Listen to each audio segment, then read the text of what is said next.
हरिओम। पुरुषोत्तम मास महात्म्य का अध्याय 11 इस प्रकार है। नारद जी बोले, सब मुनियों को भी जो दुष्कर कर्म है, ऐसा बड़ा भारी तप जो इस कुमारी ने किया, वह हे महामुने हमसे सुनाइए। श्री नारायण बोले, अनंतर ऋषि कन्या ने भगवान शिव, शांत पंचमुख सनातन महादेव को चिंतन करके परम दारुण तप आरंभ किया। सर्पों का आभूषण पहने, देव, नंदी, भृंगी आदि गणों से सेवित, 24 तत्वों और तीनों गुणों से युक्त, अष्ट महासिद्धियों तथा प्रकृति और पुरुष से युक्त, अर्धचंद्र से सुशोभित मस्तक वाले, जटाजूट से विराजित भगवान के प्रीत्यर्थ उस बाला ने परम तप आरंभ किया। ग्रीष्म ऋतु के सूर्य होने पर पंचाग्नि के बीच में बैठकर, हेमंत और शिशिर ऋतुओं में ठंडे जल में बैठकर, खुले हुए मुख वाली जल में खिले हुए कमल की तरह शोभित होने लगी। सिर के नीचे फैली हुई काली और नीली अलकों से ढकी हुई वह जल में ऐसी मालूम होने लगी जैसे कीचड़ की लता सेवारों के समूह से घिरी हुई हो। शीत के कारण नासिका से निकलती हुई शोभित धूम राशि इस तरह दिखाई देने लगी जैसे कमल से मकरंद पार करके भ्रमर पंक्ति जा रही हो।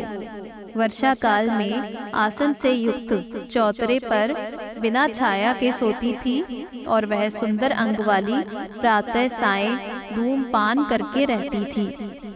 उस कन्या के इस प्रकार के कठिन तप को सुनकर इंद्र बड़ी चिंता को प्राप्त भये।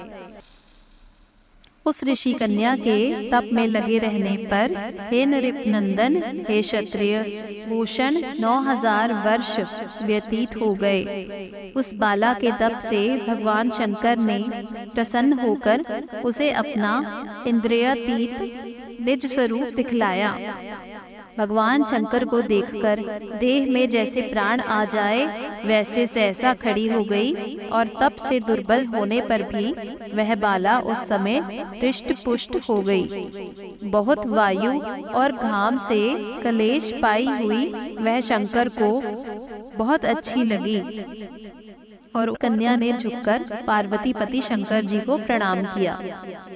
उन विश्ववंदित भगवान का मानसिक उपचारों से पूजन करने और भक्ति युक्त चित्त से जगत के नाथ की स्तुति करने लगी। कन्या बोली, हे पार्वती प्रिय, हे प्राणनाथ, हे प्रभो, हे भर्ग, हे भूतेश, हे गौरीश, हे शंभो, हे सोम सूर्याग्नि नेत्र, हे तभय, हे मेरे आधार, आपको प्रणाम है। अनेक तापों से व्याप्त है, अंगों में पीड़ा जिसके ऐसा, तथा परम घोर संसार रूपी समुद्र में डूबा हुआ, दुष्ट सर्पों तथा काल के तीक्ष्ण दांतों से डसा हुआ मनुष्य भी यदि आपकी शरण में आ जाए तो मुक्त हो जाता है। हे विभो, जिन आपने बाणासुर को अपनाया और मरी हुई अलर्क राजा की पत्नी को जिलाया, ऐसे आप हे दयानाथ, भूतेश, चंडीश, भव्य, भवत्राण, प्राणनाथ, हे दक्ष प्रजापति के मख को ध्वंस करने वाले, हे समस्त शत्रुओं के नाशक, हे सदा भक्तों को संसार से छुड़ाने वाले, हे जन्म के हर्ता, हे प्रथम सृष्टि के कर्ता, हे प्राणनाथ, हे पाप के नाश करने वाले, आपको नमस्कार है। अपने सेवकों की रक्षा कीजिए। हे नृप, बड़ी भाग्यवती में धावी की तपस्विनी कन्या इस प्रकार मन से और वाणी से शंकर की स्तुति करके चुप हो गई। श्री कृष्ण बोले, कन्या द्वारा की हुई स्तुति सुनकर और उसके किए हुए उग्र तप से प्रसन्न मुख कमल सदाशिव कन्या से बोले, हे तपस्विनी, तेरा कल्याण हो। तेरे मन में जो अभीष्ट हो वह वर तू मांग। हे महाभागे, मैं प्रसन्न हूँ, तू खेद मत कर। ऐसा भगवान शंकर का वचन सुनकर वह कुमारी अत्यंत आनंद को प्राप्त हुई और हे राजन, प्रसन्न हुए सदाशिव से बोली। कन्या बोली, हे दीनानाथ, हे दया सिंधु, यदि आप मेरे ऊपर प्रसन्न हैं तो हे प्रभु, मेरी कामना पूर्ण करने में देर न करें। हे महादेव, मुझको पति दीजिए, पति दीजिए, पति दीजिए। मैं पति चाहती हूँ, पति दीजिए। मैंने हृदय में और कुछ नहीं सोचा है।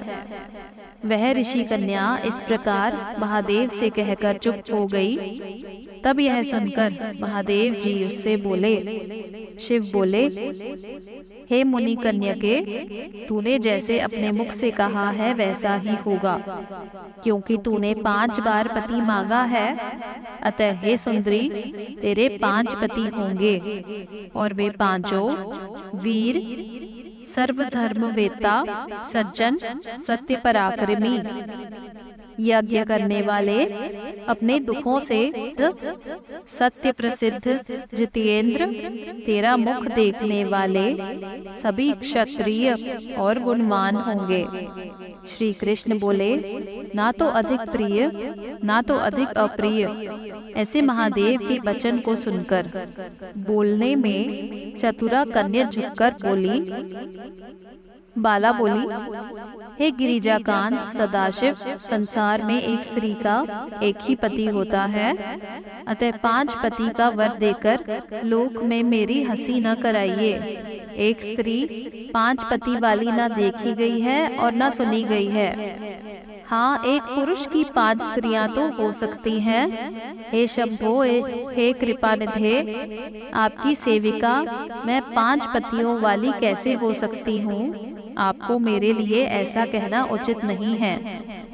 आपकी सेविका होने के कारण जो लज्जा मुझे हो रही है वह आप अपने को ही समझिए। कन्या का यह वचन सुनकर शंकर जी पुनः उससे बोले। शंकर जी बोले, हे भीरू, इस जन्म में तुझे पति सुख नहीं मिलेगा। दूसरे जन्म में जब तू तपोबल से बिना योनि के उत्पन्न होगी, तब पति सुख को भोगकर अनंतर परम पद को प्राप्त होगी। क्योंकि मेरी प्रिय मूर्ति दुर्वासा का तूने पहले अपमान किया है। हे सुब्रू, वह दुर्वासा यदि क्रोध करे तो तीनों भुवनों को जला सकते हैं। सो तूने अभिमान वश ब्रह्म तेज का मर्दन किया है। जिस अधिमास को भगवान कृष्ण ने अपना ऐश्वर्य दे दिया, उस भगवान के प्रिय पुरुषोत्तम मास का व्रत तूने नहीं किया। मैं ब्रह्म आदि से लेकर सब देवता, नारद आदि से लेकर सब तपस्वी जिसकी आज्ञा सदा मानते चले आए हैं, हे बाले, उसकी आज्ञा को कौन उल्लंघन करता है? लोक पूजित पुरुषोत्तम मास की दुर्वासा की आज्ञा से तूने पूजा नहीं की। हे मूढ़े, इसीलिए तेरे 5 पति होंगे। हे बाले, पुरुषोत्तम के अनादर करने से अब अन्यथा नहीं हो सकता है। जो उस पुरुषोत्तम का निंदा करता है वह रौरव नरक का भागी होता है। पुरुषोत्तम का अपमान करने वाले को विपरीत ही फल होता है। यह बात कभी अन्यथा नहीं हो सकती है। पुरुषोत्तम के जो भक्त हैं वे पुत्र, पौत्र और धन वाले होते हैं और वे इस लोक को तथा परलोक की सिद्धि को प्राप्त हुए हैं, प्राप्त होंगे और प्राप्त हो रहे हैं। और हम सब देवता लोग भी पुरुषोत्तम की सेवा करने वाले हैं। जिस पुरुषोत्तम मास में व्रत आदि से पुरुषोत्तम शीघ्र ही प्रसन्न होते हैं, उस सेवा करने योग्य मास को हम लोग कैसे न भजें? उचित और अनुचित विचार की चर्चा करने वाले अतएव अनुकरणीय जो मुनि हैं, उन अति उत्कट श्रेष्ठ तपस्वी पुरुषों का वचन कैसे मिथ्या हो सकता है, कहो। इस प्रकार कथन करते हुए भगवान नीलकंठ शीघ्र ही अंतर्ध्यान हो गए और वह बाला हृष्ट मृगी चकित सी हो गई। सूत जी बोले, हे मुनीश, रेखा सदृश चंद्रमा से युक्त मस्तक वाले सदाशिव जब उत्तर दिशा के प्रति चले गए, तब वृत्तासुर को मारकर जैसे इंद्र को चिंता हुई थी, उसी प्रकार मुनिराज की कन्या को चिंता बाधा करने लगी। आगे की कथा भक्तजनों हम आपको अगले अध्याय में बताएंगे। अगला अध्याय सुनने के लिए हमारे चैनल को सब्सक्राइब करना मत भूलिएगा, ताकि आप तक अगला अध्याय पहुंच सके। धन्यवाद। हरि ओम।